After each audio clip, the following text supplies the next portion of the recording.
Look at him. He's just dickered. Just dickered, boys. Son of a bitch. Yo, yo.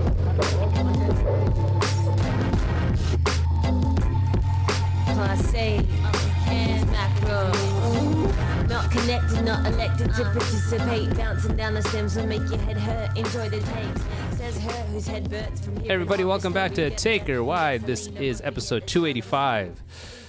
Welcome to the show. Every show is brought to you by some really cool people who believe in the show, and they're called sponsors. If you like what they're selling, Instagram them, message them. It's 2019. Find them, buy their stuff.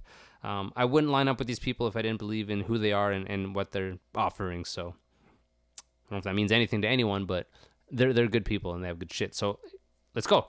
This first one is Brewed Biscuits. Brewed Biscuits, all natural spent grain pet treats. Now, a spent grain basically means that the oats and barley that were used to make the wort for brewers, these grains that are still full of fiber and protein, have been turned into pet treats. They are cooked in a commercial kitchen. There's no hops or alcohol or sugar or additives or preservatives. All natural, 100% natural. Great for your dog, great for pups, great for old dogs. You can go to twospentgrains.ca, TWO, spentgrains.ca, and see what they're selling. They have the 3 types. They're delicious. Yeah, my dog loves them, and they're super dope to sponsor the podcast. So go buy a bag. Go buy a bag.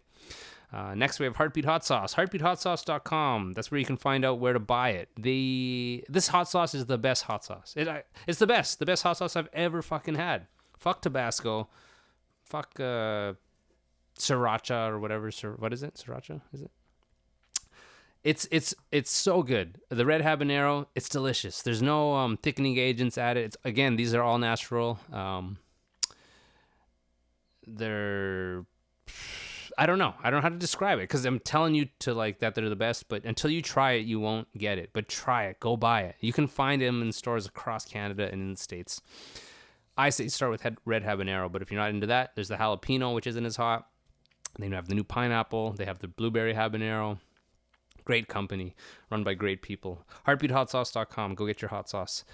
Kevin Rigo is a good friend of mine, and he's a car salesman, and he's in Kitchener. If you're around the 519 area and you or anyone you know is looking to buy a car, go find Rigo.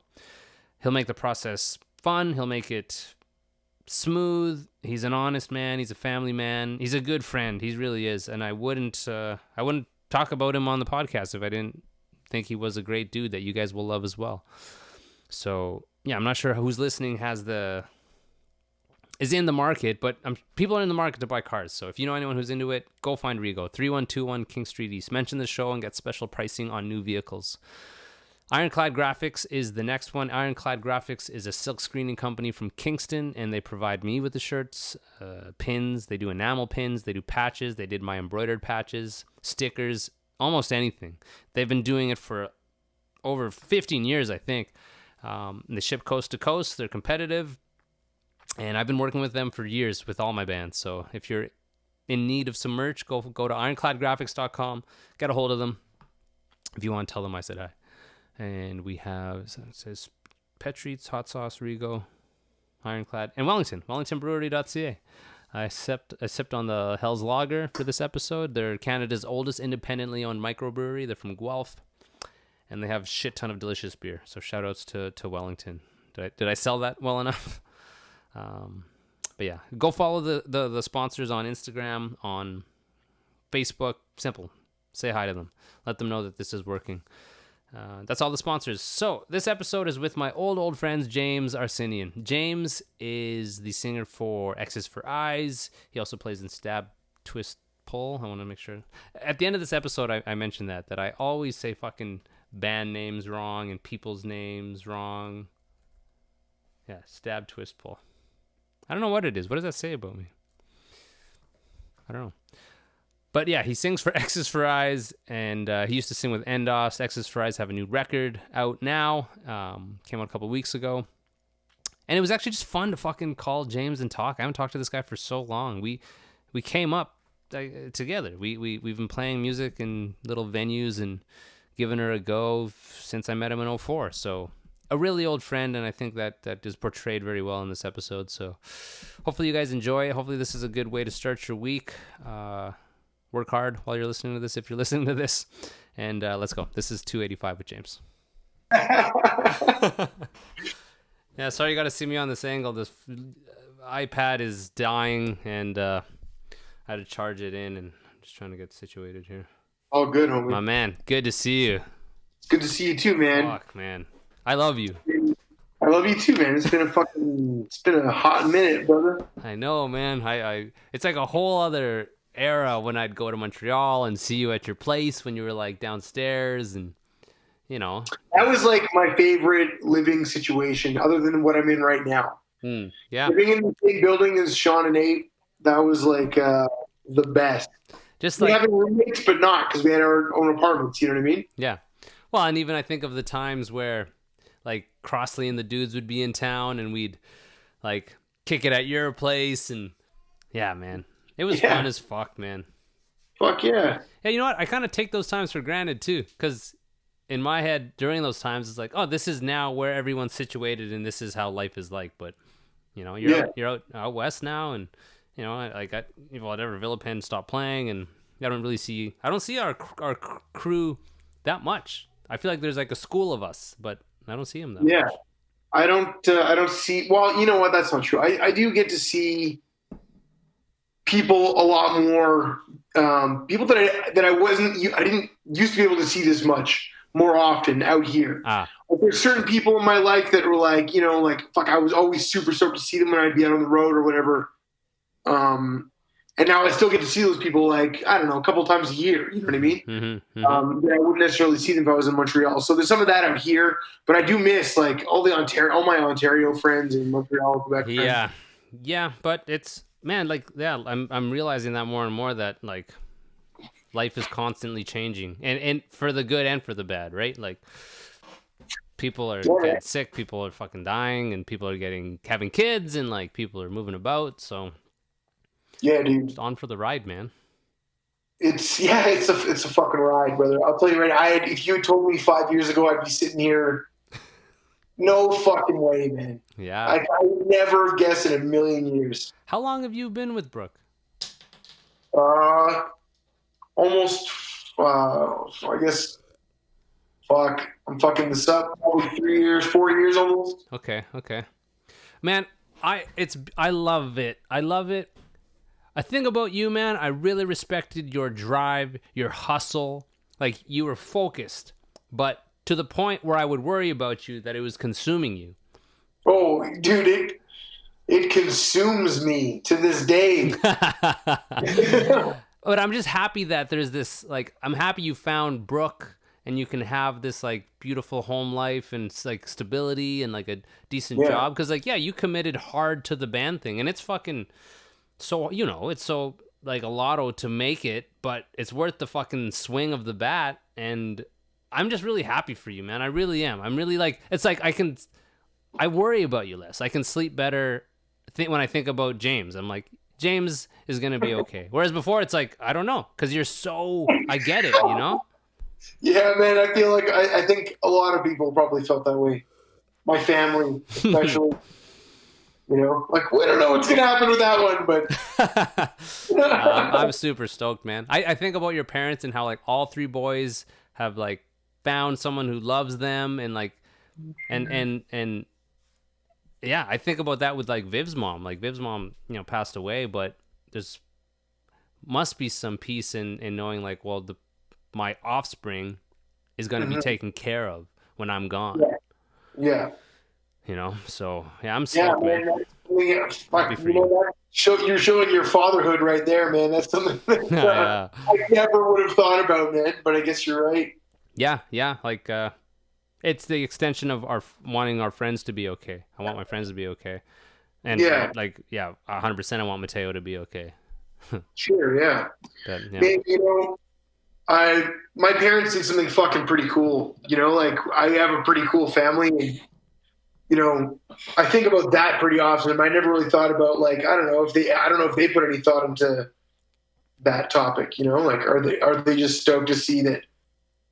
Is there some peace of mind in knowing that we're all, you know, we didn't turn out completely fucked up. You know, I mean, Sean. I think it's just you don't want your kid to be alone.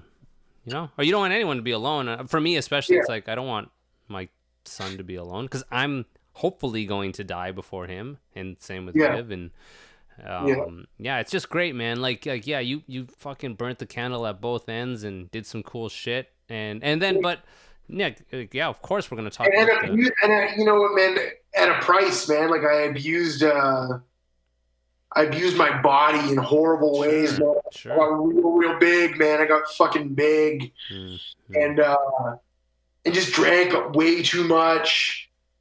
And I still got problems. Like I don't sleep, and you know what I mean. Like anyway, but yeah, man. I got to do a lot of really cool shit, and I'm still doing some cool shit, man. You know, like I can't stop. I struggle with it, man. Like I moved to Alberta with the intention of kind of getting after it with a different career because like I kind of, you know, my band stopped. Like my main band just stopped being a thing. So which I never wanted to happen, but it happened, and you know, you always kind of know the day is going to come, but you're like.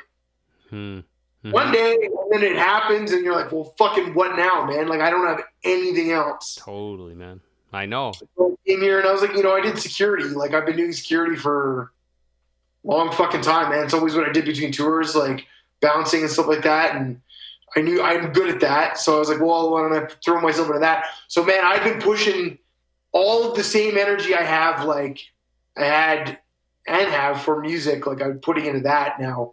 And trying to advance my career and just try to like just throw myself into it. You know what I mean? Sure. What else do I have going on? I mean, I'm still playing music, but man, I struggle with not playing music to the extent that I want to be playing music. You want to do it more? Oh, dude, if I could just stop everything, I would hit the fucking brakes, all the security shit, like fuck this, back to the fucking band. I would do it in an instant, man. Go ahead. But I've also got an amazing wife, man. My wife is so fucking cool. She's the fucking coolest, and I would definitely struggle with that. Yeah. But I feel like I'm an adult. I'd be like, just fucking come with me, goddamn it! Like, you know, like, let's go. Yeah, you know? man. Well, it's a real. I think if anything, like we all are playing music, and a lot of us didn't make money on it, but the biggest thing we did get out of it was knowing how to do it. Like I'm content with writing music and releasing music and doing an odd show. Like I'm glad it comes up a lot. I'm glad I'm not starting from zero, you know? Like same with you. Yeah.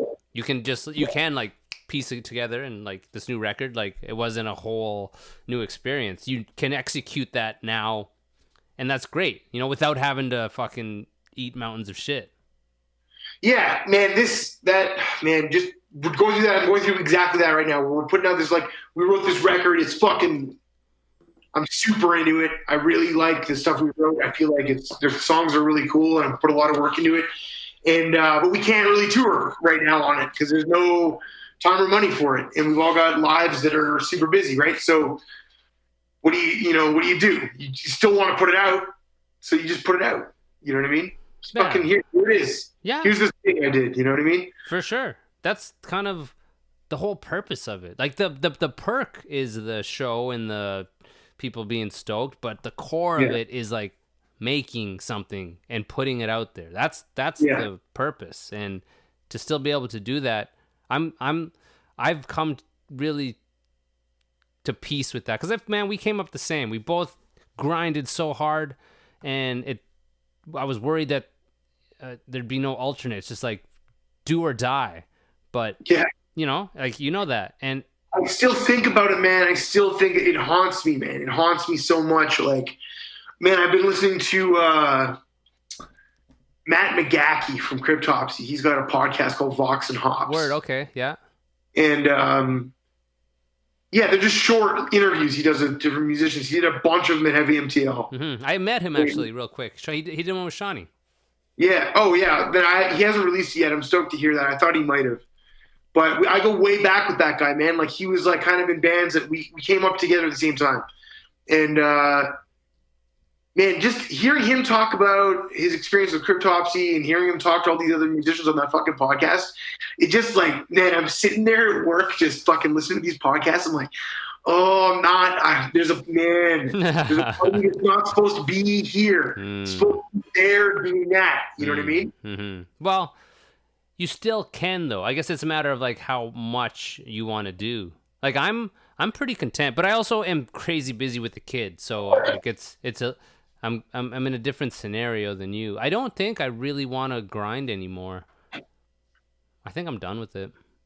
Just the grind itself. I still want to play and do a small tour maybe, but you know, do you feel this way? Like you still, or maybe not, I don't know. I'm just not optimistic and in that the band can like really become a big thing, but it's fine. I'm fine with that. I know that my bands will be a certain thing and totally cool with that. Do you still want to like go as hard as you can and become like a huge band? Like, do you want that? Yeah, dude.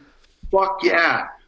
And, man, like I said, that's what haunts me, man. Like every day of my fucking life, because it's like so. When I look at like where I started, and the people I started with, and then and that's what's giving me so much perspective, because that guy Matt, I came up with that guy, and he's interviewing people that like I also came up with, and he's you know, guys like that are my age.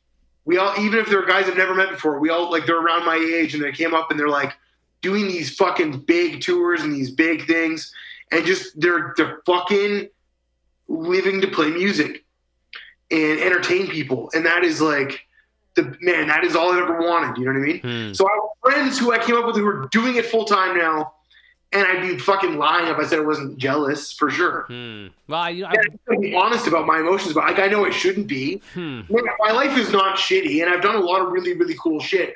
But man, for whatever reason, man, like the bands I've been in never really they just hit that ceiling. You know what I mean? We did a lot of really cool shit that other independent bands never could do, and a lot of shit that I'm really proud of. But it never got as big as people who I came up with. I watched a lot of my peers just like they're like, oh, you're touring fucking everywhere and you're playing these fucking huge festivals and you're doing all these things that I would love to do, because man, all I ever want to do is travel and meet people and play music. You know what I mean? And they're doing that on the scale that I wanted to do it on. It's like, what did that guy have that I didn't fucking have? You know what I mean? Well, I wonder, man, like music is so finicky in you could be like, we all know for peers that are in the most insane bands, but they're not huge bands. Like how does it work? Or the opposite, where it's like, how is that band a huge band? Like at Heavy MTL, man, like seeing some of the bands, it's like, this is garbage to me. But they're huge bands, so it's confusing. It's like I don't understand. Like, or even like I think of Ash, man. Ash and like Revocation guys, like they've been on the grind so long, and I wonder how big they'll get. I wonder where that ceiling is. I wonder, like, because they're not like these lame bands on Heavy MTL. They're fucking amazing. Yeah. But where's their cap? Yeah. I wonder. I don't know. It's just finicky. And what dictates that? I've always wanted to know, like, who's dictating it? You know, like, I don't know. I don't know, man. I don't know what we did wrong along the way, but like, maybe it's a timing thing. I feel like sometimes that's even that. Like if you guys could go back in time 5 years and like be the pioneers of you know, or every band, our Sabs, everyone could be like an early on band but even sometimes if you're an early on band, you get swept under the rug, and then like the next wave are the bands that become huge that reference those like first wave of like bands that never got big. Yeah. I don't know, man. I can say though for sure that like that experience of Heavy MTL was like, ooh, I think I could do this for a while. Yeah. You see what I'm saying? Yeah. Because I've tasted it, man. Man, all those gigs we fuck. I've opened for 1 million bands, man. I've opened for 1 million big bands, and you get a little taste of those things. You know what I mean? And you're like, oh, this is a lot easier. This is not the same thing at all. I wonder if that would become commonplace, where our common normal is normal, you know, small gig, drink tickets. But at that next level, if that becomes the norm too, and then it's just like, that's what I kind of worry about. It's like, I might never experience that, but if I do, in some other universe, like maybe I'd feel just the same, just kind of like, Yeah, just another gig. Like, yeah, my food's here and I have a hotel, but that could become commonplace too. I don't know. Maybe. I mean, man, there's always gonna be things about things you don't like. You know what I mean? But like, there's definitely things about gigging that I'm like, all right, fuck off already with that. You know what I mean? Like, I still gig. You know what I mean? I play shows here and there. I've got a band out here, and you know, we just played a few shows with Pepe's band. Oh shit! Unbroken. Okay, yeah.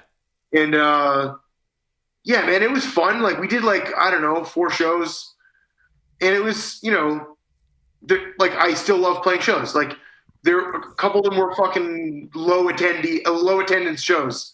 A couple of them were high attendance shows.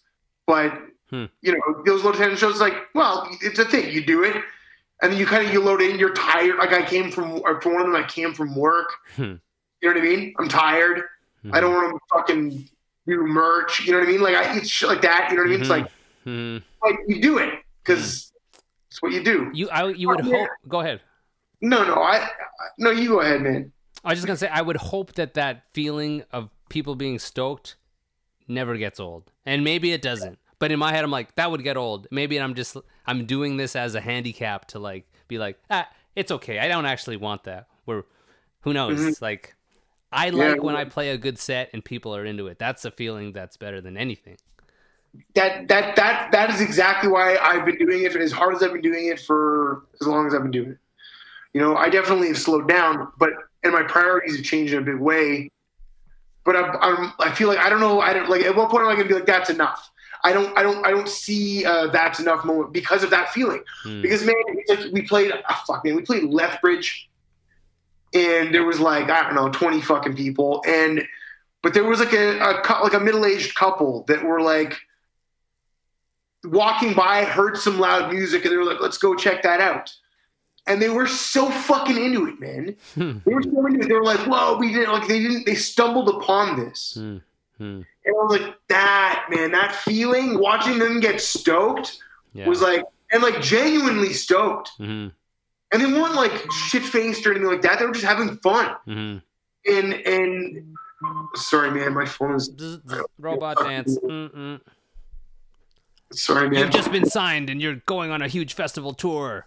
10 G's a night. Exclusive Take Her Wide. James fucking blew up on the podcast. Anyway, man, that feeling is like why I put so much into it. You know what I mean? Yeah, and I know that feeling, man. I do.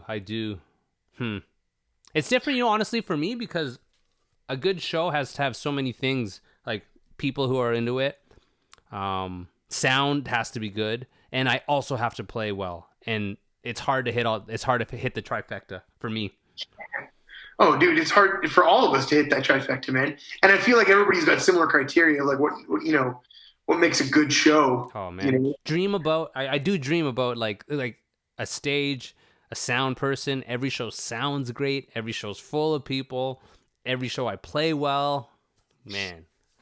But that's not my reality. Like, those things, one begets the next. You know what I mean? If you have good sound, maybe you play a little better. Maybe the crowd responds differently. Yeah. You know what I mean? Yeah. And then it's like that's the beauty of this whole thing, man. It's a beautiful human experience, and not many people get to enjoy it. And so you can understand how people get addicted to it, man. Like, I wouldn't say I'm an addicted person, but maybe I am. You know what I mean? Like, maybe I do have. I mean, I know I'm definitely addicted to fast food, but that's a whole other story. Well, I get it, and everyone listening knows the feeling of a good gig. It's just like some sort of weird black magic that you and other people are experiencing, and you're just all lifted up. Man, I remember the first fucking Tugnut show we did out of town when it was Mila Visa and Kipes, and we played 4 songs in the States, and that feeling, it's kind of like chasing the dragon, because that feeling after that gig, where it was our first sort of like playing original songs and people were into it, and that's a feeling that... Where was that, sorry? Duluth, Minnesota. Just some town, and yeah, that's a powerful thing that is almost worth the rolling of the dice that people do, of like, you know, for sure they love to do it, but then it's also like, I could also maybe turn this into a job. But it's such a risk, and I can't take. You know what it is? I can't take that risk, not anymore. Well, that's the thing, man. And this is honestly, I recognize that like happening to some of my friends somewhere along the way where they couldn't take the risk anymore. And so, man, I made every effort to structure my life to not let that happen. So I would get jobs that I knew like, okay, that would allow me to go away. It's always bar work or whatever, you know, where I'd start to like, you know, fucking hustle and just like sell merch or sell microphones or whatever to just make money to do that. But my lifestyle had to be, and man, as far as like women and things like that go, like keeping women at arm's length, you know what I mean? Mm-hmm. Like emotionally anyway, it's like, I can't get involved with anybody, you know what I mean? Like, no, thank you. I'm going to be gone in a couple of weeks. Like, I'll fucking see you later. You know what I mean? Mm-hmm. So like that, but then that also becomes like a unhealthy thing as well. True. Where like, man, my relationship with women is, has been interesting over the years. And, you know, it's completely different now. Yeah. I found the person and it's like, man, it's perfect. So that's done. And that's game changing in every other way, because now you're, like I said, it's like, I don't know that I could tour like I used to tour unless somehow she could come along. You know what I mean? Mm-hmm. Like it's that intense. You know what I mean? Well, have you spoken about it? Like, did you say like, here's a scenario, and would she like, you know, because then it's like her gig, her job, your bills at home. It's such a risk to like really. You roll the dice, man. You roll the dice. The thing, man, like even with this new Exes for Eyes record, you know, we had it finished, and we're kind of like, let's just show it to some people and get some feedback and show it to some like industry type people. But I'm almost like, I'm afraid a little bit. Like, what if this is like, what if somebody's finally like, oh, this is fucking sick, and like tries to offer us something, and then what happens now? Yeah. What happens now? Yeah. Because I don't know that all four of us could roll the dice. You know what I mean? It makes it so much trickier as we're older and more priorities. But who knows though, you know? I feel like you're a guy that's pretty well connected, that an opportunity just might be an email away. I've always felt that way, but it's not the case. You know, at least I don't think so. You know, man, we sent it out to a lot of people. I got a lot of feedback from a lot of people, and people were like, "This is great. Like, I hope you do well with it." I'm like, "Thanks." You know what I mean? And I sent it to this is so funny. Monty Connor. Do you know that guy? Have I ever told you this story? I don't know. So Monty Connor used to be the A&R rep for Roadrunner Records. Okay. He signed like a lot of big, like a lot of bands that you're like, oh shit, like Typo Negative. Wow. And like, you know, fucking Sepultura, shit like that. Like he signed like big band, like fucking game changing bands. He signed all fucking bands. And like Deicide and shit, man, he signed all these fucking bands. So I'm friends with him on Facebook. You know what I mean? And years ago, I sent him, and when Roadrunner Records was still a thing, I sent him an Endast album before we had released it. I said, dude, like, what do you think of this? You know? And he's like, yeah, it's good, except for your vocals are not good. You know shit. I mean? Like, straight up, he was like, you're not a unique singer, and there's no unique sound here. And like, wow. I can't, but he attributed, he's like, your band is great. It's you that's the problem. You know what I mean? And I was like, this guy is responsible for like so many bands that I love. And I was crushed. But I was like, okay, well, you know, I can't change the sound of my voice. Mm-hmm. I love your sound of your voice. I love the sound of my voice too. Believe me, I could listen to myself talk all day long. But man, it was kind of like a hit, only because I held the guy in such high regard. You know what I mean? But like, now fast forward to like this year. That was years ago. And then this year, I was like, I got this record. I sent it to him. You know, and this is like, I am miles ahead of where I was artistically. Like my performance is way better now than it ever has been. Mm-hmm. I sent him this fucking thing, and he gave me the same response. He's like, I hope you don't take offense. And I was like, it's fine, man. Like, you don't like me, you know what I mean? You don't like me. Well, I wonder with a guy like that, what kind of filter music comes through to him if he's an A&R guy that did sign some like massive bands. Like it might be a calculation of his head of like, this sound equates to this. I can kind of guess that there's this many records that'll sell based on this and this and this. Yeah. It's a, Yeah, but this is the thing. Like, who's fucking making up this formula? I don't get it. When you listen, like, man, like, I'm not, you know, the thought occurs to you, you're like, maybe your band's just not that fucking good. You know what I mean? Like, when you start to think about it, like, well, you know, like, I know a lot of people liked our music. I saw it happen. Yeah. I would play to a room full of people that have never heard my band before.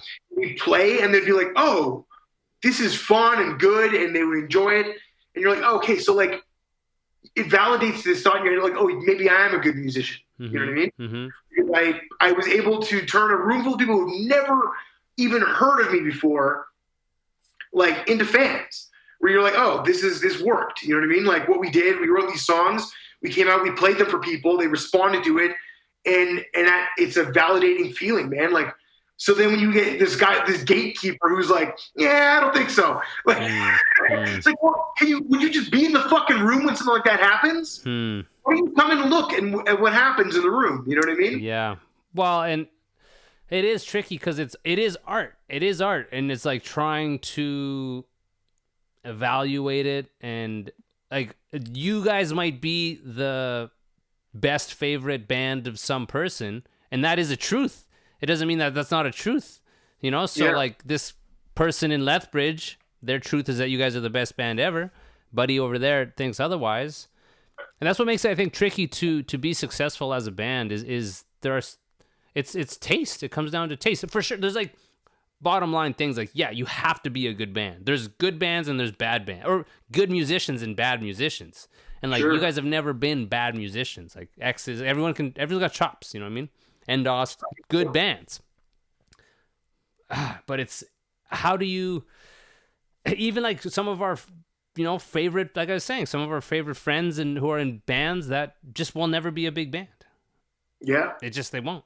I don't know why. Like, I think, I'm sorry to cut you off, but I think of like Ken Mode. They're a amazing band, and I don't know why they're not bigger than they are. Like, they're a big fucking band, but to me, like, they should be bigger, but I don't know why they're not. I don't get it.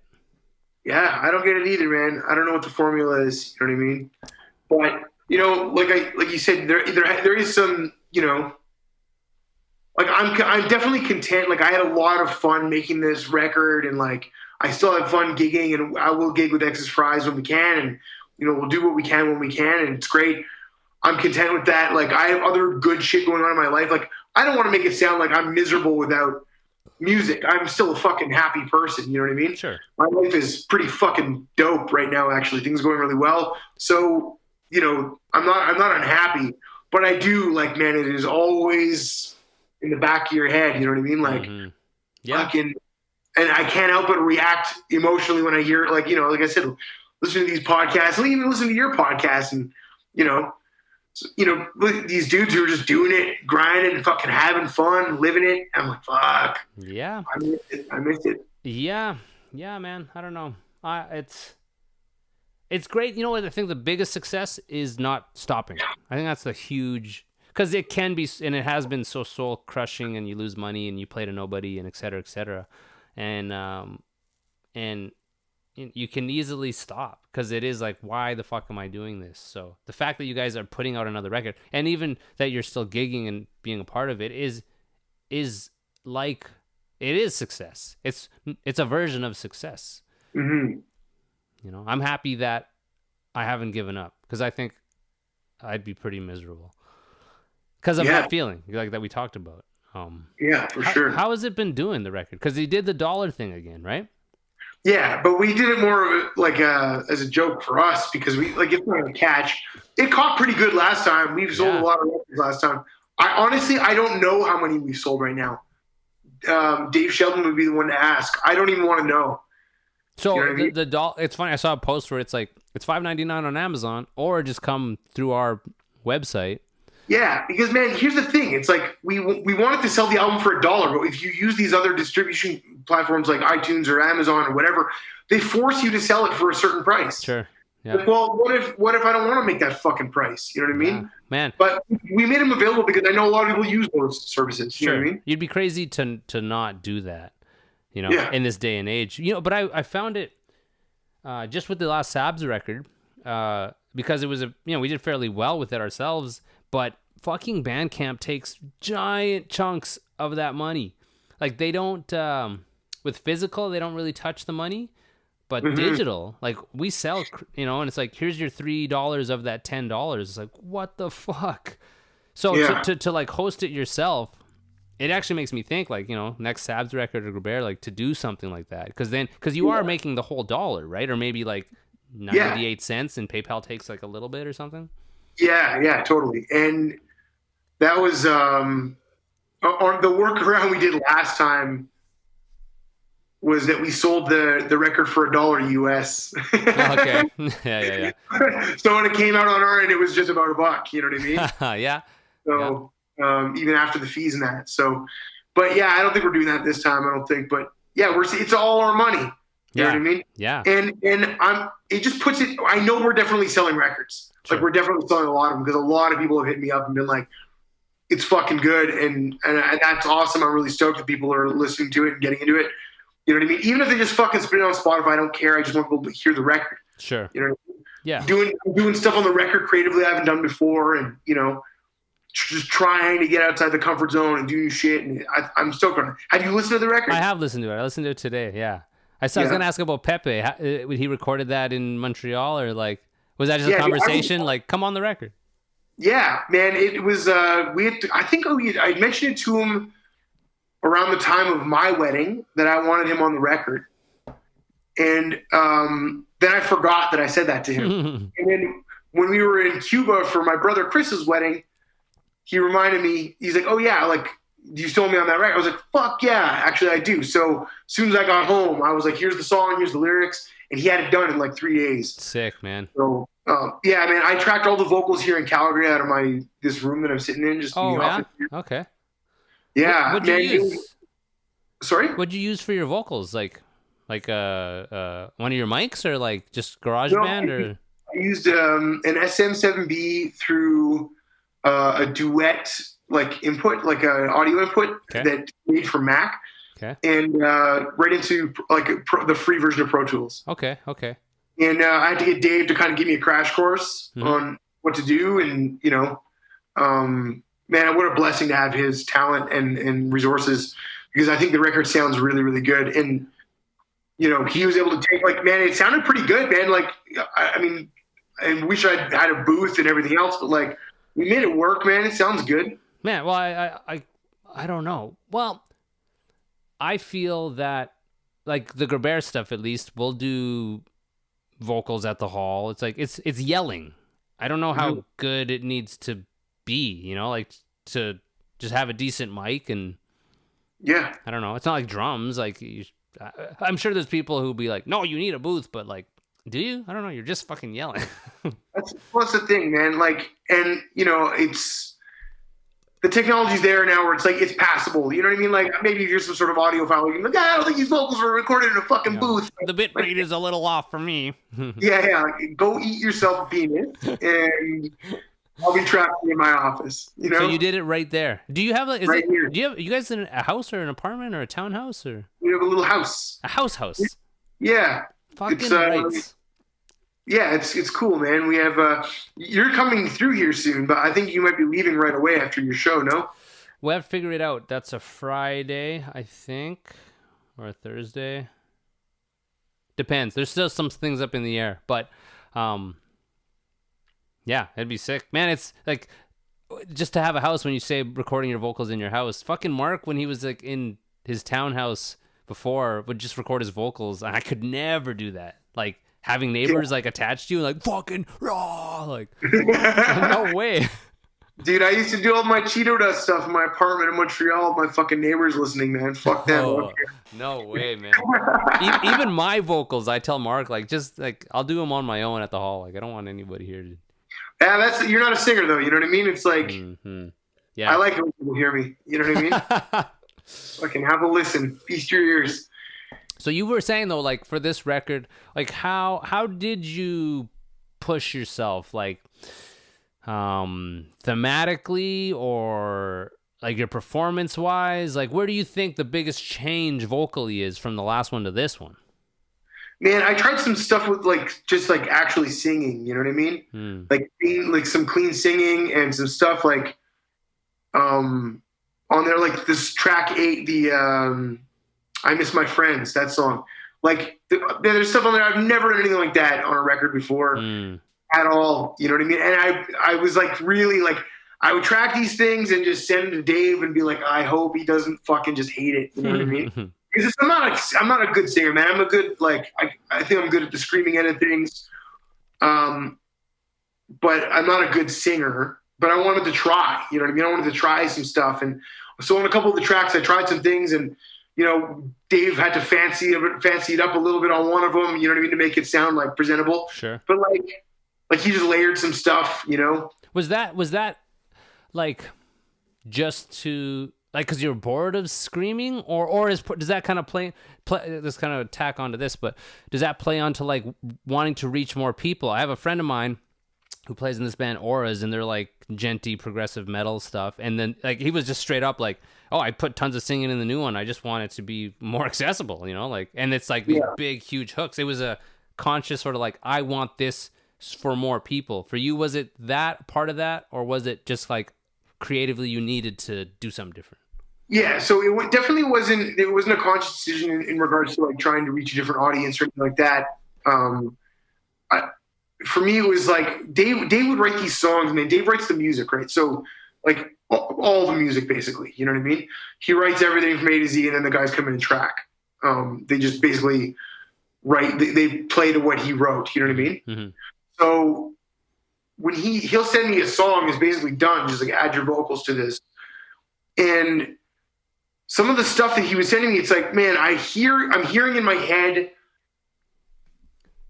something I can't do. You know what I mean? Something that I want to be able to do. Like it was just what I wanted, what I felt like fit the song. You know what I mean? Mm-hmm. And so what you're hearing on the record is me trying to replicate what I was hearing in my head. And in some cases we succeeded. You know what I mean? In other cases it's like, well, it's still a long way to go. You know what I mean? But like, it's just, I just wanted to push it and try to do what I was hearing in my head on the record, because I've always felt like in all the albums I've ever recorded, you know, I would hear things in my head that I couldn't do, you know, and I would be embarrassed to try them in front of people. But that was the upside of being able to track alone. Sure. Was that like, it's just me here, so I'm gonna just try this, and I don't have to worry about doing a million times trying to get it the way I hear it in my head. Because it's not going to annoy anyone. It's not going to annoy Dave. Take it again. Like, retake it. Try it again. Are you sure this is working? I don't know. You know what I mean? Yeah. Like, I'm just going to try this and send it to him and see if he can make it sound presentable. Huh. And it was fun, man. It was like really fun. Sure. Like, I had a lot of fun doing it. Sure. And I didn't blow my voice out because I wasn't on like a time constraint. Dave was reluctant to do it this way because he's like, I don't know Pro Tools and shit like that. But, you know, I told him, like, look, man, I want to get this. We've been sitting on these songs for years at this point. I just want to get my part done. And so I rented the gear and just did it here at home. And but it afforded me the unexpected benefit was being able to just try these things as much as I wanted. Sure. And I could track this album over a month. Yeah. So like, I had like every couple of days I would send Dave another song, or, you know, be like, okay, so I worked on this, like try this out. And it turned out okay, I think. No, man. I was able to definitely achieve something. Even the screaming, man, like there's certain like, man, it's so hard to describe because like, I know there have been times in the studio with Dave where I'm like, I need to do that again. And he's like, the last 6 sounded exactly the same to me, like, but not to me. You know what I mean? Like I'm hearing something in my voice, like I just like needs to just get to where I want to push it. You know what I mean? When I'm screaming these things, and it's like, and on a few occasions on the record, I hit what I was like going for. I'm really stoked about that. Fuck yeah. And I feel like this is going to be how I want to do it from now on, like on my own. Sure. At home. Yeah. You know? As comfortable as you can without the time constraint. Like, I wonder how much good music got lost to the time constraints of a studio, you know what I mean? For sure. It's interesting. That is unfathomable. Man. Think about that. Oh, for sure. We missed out on a lot of shit. But I was going to ask, did you get to the point where you're like, because I feel like, at least me, if I wanted to do that, I would just bring someone in. Like some, like kind of how you had Pepe in, like a friend who sings, who could lay it down. Did you think of doing that? And like, or do you... And that's what I've done in the past, for sure. And I have the luxury. Dave is quite a good singer, you know what I mean? So like, he can do a lot of the things that like I can't do, and he did on the record. A lot of things I just really can't do. Mm-hmm. He nailed them. Like he's such a good singer, you know what I mean? So all the clean shit on there, those are all my fucking lyrics. Well, not all. Dave definitely helped with writing the lyrics on this record too, which is a first for me. Oh yeah, but he had some ideas for stuff here and there, and we used it, and it worked out really good. But man, a lot of that stuff is like it's my words, and he just nails it the way I want to do it. But you just kind of want to just do it yourself. You know what I mean? You want to get better and progress. You know what I mean? Yeah. Oh, 100%, man. I think that's the beauty of the art form is you're never done. You're always, you should never be done. Like, I'm excited when I go to the hall and I practice something because it's like, okay, I'm progressing. I'm moving forward. I'm better than I was. Just so that I have more skills to lay down on the music itself, man. This thing came out a couple of weeks ago, right? 2 weeks? Yeah. 2 weeks ago? It's about that, yeah. Yeah. And you like, so no shows are kind of lined up right now. It's hard, right? Because everyone's out here. It is, yeah. We got offered these Threat Signal shows that just happened in Ontario, and but Aaron, our drummer, he's a professional drummer, right? He's just always gigging somewhere, so he wasn't available. So we're hoping maybe we can pull something off, depending on how the album does. Mm-hmm. If we can sell even like what we sold last time, mm-hmm. which we won't, but if we could, then it would be. Man, that could buy us onto a tour or something like that. We talked about doing something like that, maybe. Mm-hmm. Let's just buy onto a tour. Fuck it. Is that a thing? Is that a thing? Like bands do? That is a thing, brother. Man, we had an opportunity a couple years back because Dave is good friends with Bjorn from Soilwork, the singer of Soilwork. Okay. So Soilwork was going to be on tour with Soulfly and Decapitated and another band that I can't remember what they're called, but they're managed by Chuck Billy from Testament. Okay. So they got onto that tour because of that clout. But Decapitated dropped off the tour, and they were sharing a bus with Soilwork. And Soilwork was like, "Do you guys want to jump on the tour in their slot?" I was like, "Yes." Mm-hmm. Like, yeah, that'll be $10,000 or whatever. I can't remember. Yeah. I'm throwing a number out there, but it was something like that. Okay. Five digits. Yeah. It was a number like, because that's your buy, that pays for the bus and whatever else. And it was like, also, you're not getting paid. And also, you have to price match your merch. And I'm like, this is where you need a label to, like, a label pays for these things for you, right? Yeah. But we didn't have a label. So we're like, we can't. Man, Dave and I were like on the phone. I remember I was in Thunder Bay at the time. We're on the phone like, hey, who are we going to borrow this money from? But now it's like, but you can't. Like, we've got a few connections where we could buy onto a tour. That's how a lot of these big package tours, that's how they happen. And that's why booking agents won't usually touch a band that's not signed either, because a booking agent can use the label's money to buy them on the tours, and the agent's making a cut of all that. You know what I mean? Oh my God. There's a whole world that I have no idea about. The back end of shit. Oh dude, God. It's fucking crazy. That'd be cool, but even with that, like, are you stuck to the idea of the core 4 guys? Like, you could hire another drummer. Let's say you could have for those Threat Signal shows, or you guys just aren't about that? Well, no, man, I'm not really. And our band's our band. You know what I mean? Mm-hmm. Like, this is how I feel about it. It's like I feel we've got a good thing going on with this lineup. Like, the band needs a second guitar player, but we don't want to fuck with like this. We've got a good thing going with these 4 guys. You know what I mean? Mm-hmm. The vibe is good. So, and man, the guys, the 3 other guys in this band are like crazy professional musicians. It's like we've gone on tours like because we all live in different cities. It's like, well, now the 3 of them are living closer together now, but for the longest time we've all been living in different places. Mm-hmm. And when a tour would be, like, we'd schedule a tour, okay, like get together like 4 days before the tour. We'd have 4 nights of rehearsal, and then hit the road.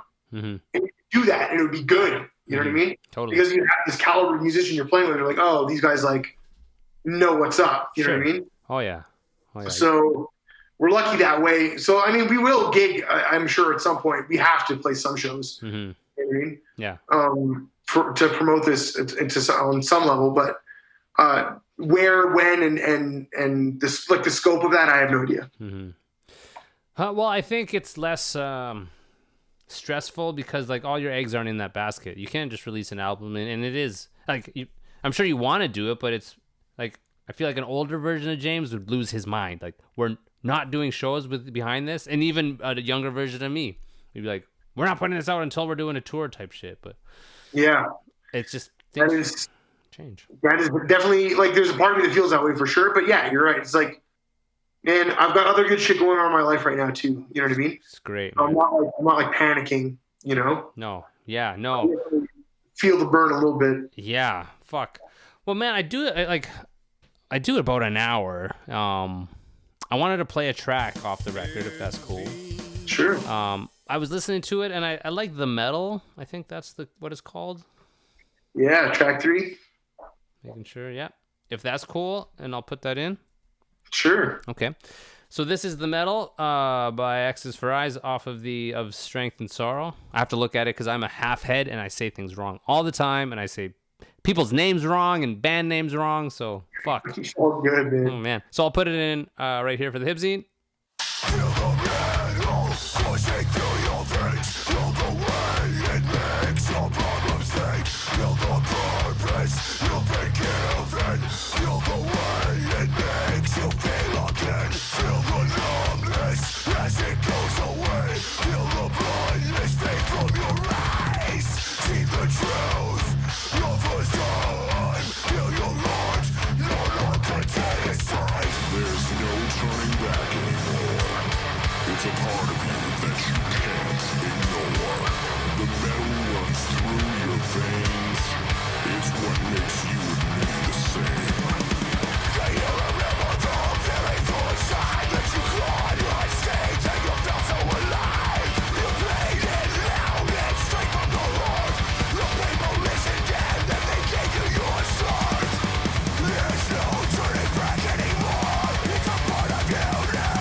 was that?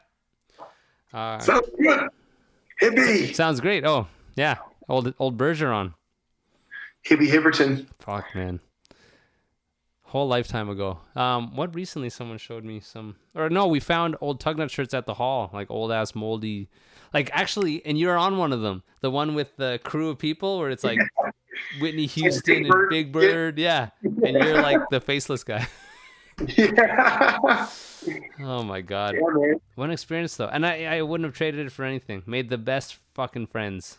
This is the best part, man. This is like, man, I listened to the podcast you did with my best friend, Albert Rahakis. And listen, that was like a fucking trip to listen to that, man.